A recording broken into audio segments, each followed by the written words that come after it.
Today I'm just going to go through a few common questions, exam style questions that you would encounter in your answering algebra, particularly when you have just been introduced to this whole section. So this is a substitution style question here. You're being asked here to work out the value of 3p minus 4t squared. Now, if you look here, we're given the value of p equals 6 and t equals 5. And what it's expecting us to do is to replace the letter p with the number 6 and replace the letter t with the number 5. And you can see I've done that. Now, in this question here, you can't just put 6 next to 3 without putting brackets in there, because otherwise you end up with just 36, and that makes no sense. So you put brackets around the value that you're substituting in both cases. In this case, I'm substituting in 5 for t. Now you can see how I've kept the square outside the bracket. Now a common mistake here with this is that people don't realize that this is an indice. An indice means here that what we're going to do here is we're going to take this value here, 5, and we're going to multiply it by itself. So you're going to get a value here of 25. And this follows the BIMDAS rule too. If you look here, you have minus 4 bracket 5 squared. So you have to do the indice first, so you end up with 25. 5 by 5 is 25. And you simplify it down, you get a final answer of minus 82. Okay, so that is a substitution style question. Question 2, question 3 are the same types of questions. So I'm going to skip down now to another type of question, which is simplify. So you have 3p plus 4q minus 7 minus 2p minus 8q plus 5. What you should be doing here is you should be identifying your like terms. I can see here that 3p is a like term to, for example, minus 2p.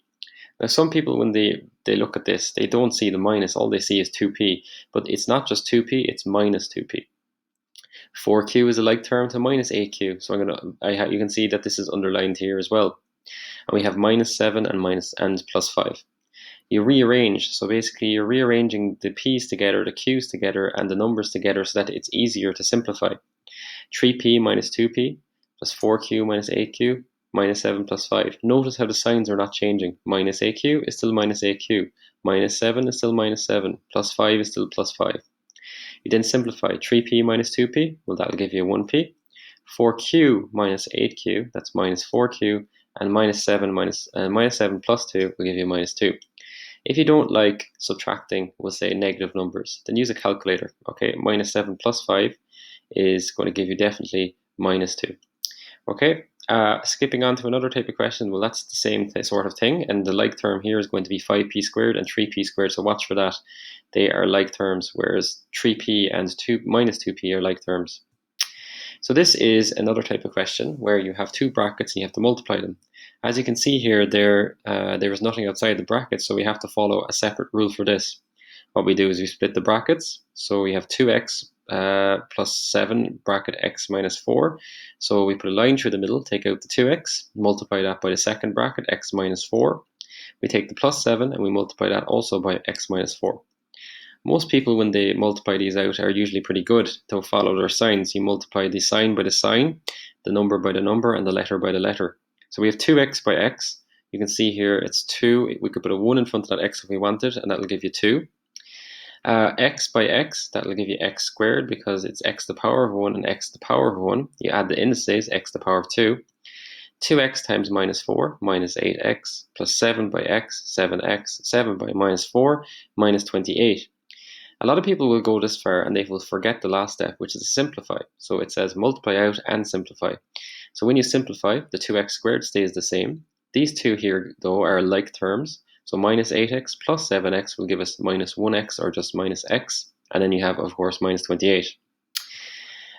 This one is exactly the same type of question, except for we just need to take a little extra step at the very beginning.